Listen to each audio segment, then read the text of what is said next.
was in Nome on the Western Arctic, and there was no ice on the ocean in December.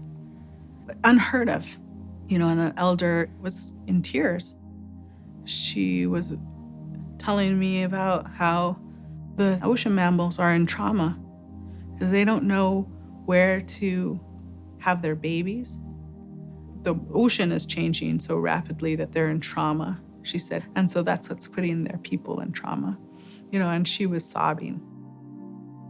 We have food sources that are shifting.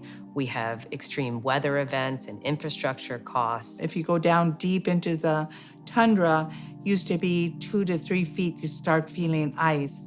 And now it's further. It's not unusual to be in November where the river opens up again. It's happened already. I watched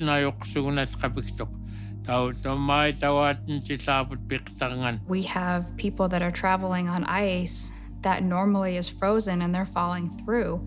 We're losing lives because of climate change. As we have more permafrost melting, we also have immediate threats regarding erosion. My grandmother's home was relocated about 7 years ago. That's just one of 40 to 50 villages that are facing severe erosion. This summer, wildfires were raging across our state. Smoke was filling up this valley so terribly that people were having respiratory illnesses miles and miles away from where the fires were blazing. I mean, there was thousands and thousands of acres that burned across our huge state. And I don't know where we could have gone to get away from the smoke. Climate change here in Southeast, I think, is taking its toll. This summer was crazy because it was the warmest summer we've ever had. We had record heat all across the state. We had record droughts. It hit 90 degrees in Anchorage for the first time ever. We had hundreds of thousands of salmon dying before they spawned all over the state. I think one of the most alarming stats I heard was that the rivers of South Central Alaska, the worst case modeling they did for 2069, we hit those this summer in 2019. I was fishing in Bristol Bay with my dad throughout the state. We were seeing salmon that were dying before they had an opportunity to reproduce just from heat stroke. So that is new and that is unprecedented. This year, we faced a serious drought in Southeast Alaska. So a lot of the salmon couldn't run up the streams. I was born and raised in Alaska and I haven't seen anything like this before. We're really at the edge of a cliff.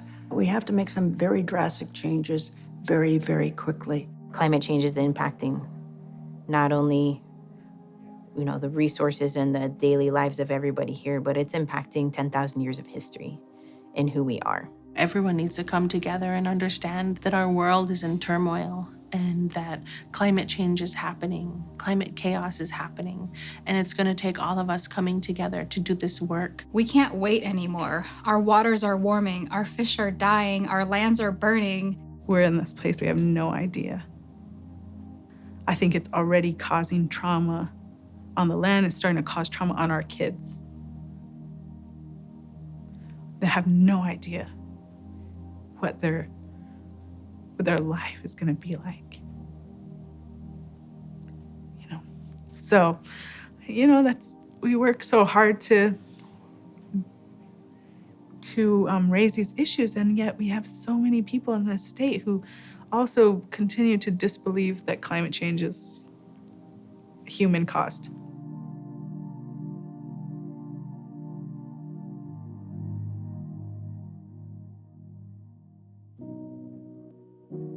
Alaska Native people, we've really lived in harmony with the land and the culture and the water for generations and for many years. But through the various waves of colonization, we have seen an exploitation of the natural resources that are adjacent to our people and our lands. 90% of our budget is based off oil revenue. The exploitation of this non-renewable resource does not allow for long-term thinking or vision towards a different future. And so we are bearing the brunt of climate change impacts and experiencing a climate crisis right here in Alaska, while we have a majority of political leaders who are in denial about that situation.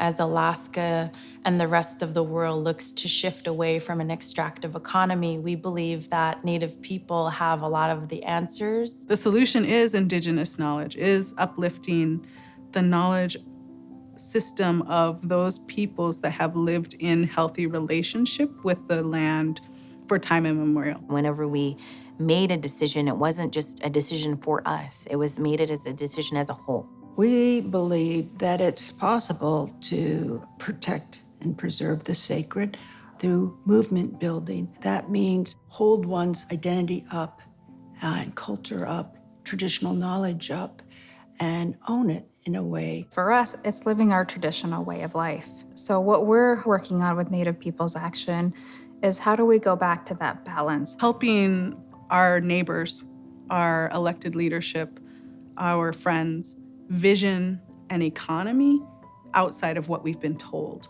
is economy. It's not a new idea. You know, it's really going back to our Indigenous knowledge and our Indigenous roots and using that. The economy that we envision creates space for creativity when it comes to expansion of our tourism industry. Renewable energy production, growing local foods, sharing the local foods that are already harvested. And from there, we can look at different actions that we can encourage people to do. On the federal level, we need to start talking about what's that legislation and policy changes, looking at carbon emissions, looking at moving to clean energy. What are those actions that our federal government can be taking? But more than that too, what can our state and local level be doing? A lot of policy decisions are being made, but we feel that as the first peoples of these lands that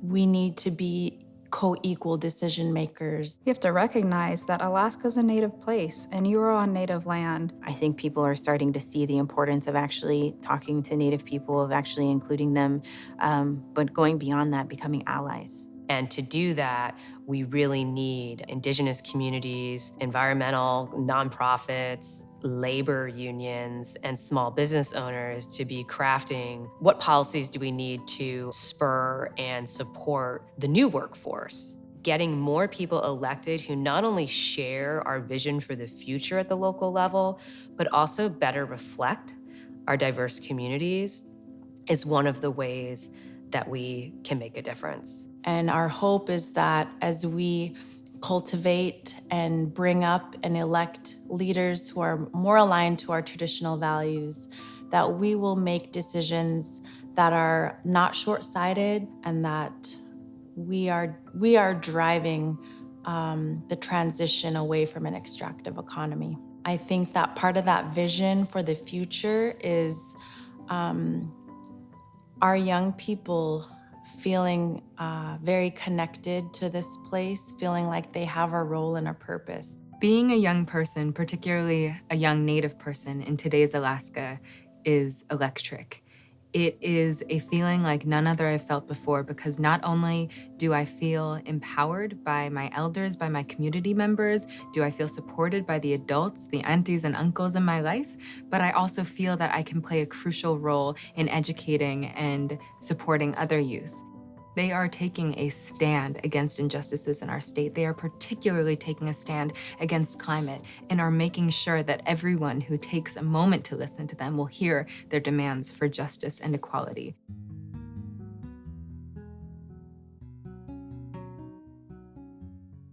For too long, Alaskans have been told different stories about who we are and what we can be. You know, that we're an oil state, we're a mining state, we're a state in crisis. And it's time for us to take back that story. Salmon connects more Alaskans than oil does, for example. I think there's a lot of different perspectives that different Alaskans bring to salmon. And then, of course, I think probably the most important one is as a food source for the first people in Alaska, the Indigenous people. The land gives us berries and plants and all the mammals. The river gives us the fish, nika. The first time I saw the abundance of salmon here and was just blown away at that resource. So we have formed a collaborative partnership and began organizing and mobilizing with thousands of other Alaskans against threat after threat to our salmon habitat. Various mines, the Pebble Mine, which is now up yet another time for review. On what planet are you going to build the world's largest open pit gold mine right at the headwaters of a fishery that produces 60 million salmon a year? If there's one watershed that 50% of the world's sockeye salmon go to, why build a mine there?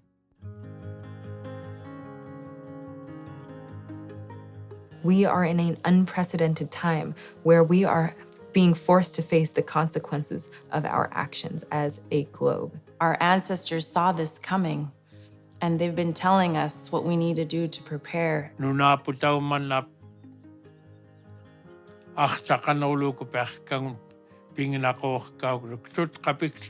How do we move forward and hold up the sacred? And that is the earth and our future and our children and their children's future. It's through our culture, it's through our tribes, it's through working together. And I think what gives me hope is seeing the movement that can be built. Indigenous people working with commercial fishing people, working with conservation people, working with tourism people. We're growing. We're building a movement of people who are no longer going to be beholden to the scare tactics and the economic hostage that the corporations are holding over people's heads. And the only way to accomplish this is by having organizations that work together and our communities that work together. And that is young and old, that's urban and rural, that's Indigenous and non-Native individuals coming together. This is the time. We're put on this place, in this body, at this time for a purpose, for a reason. And I think we're all feeling that.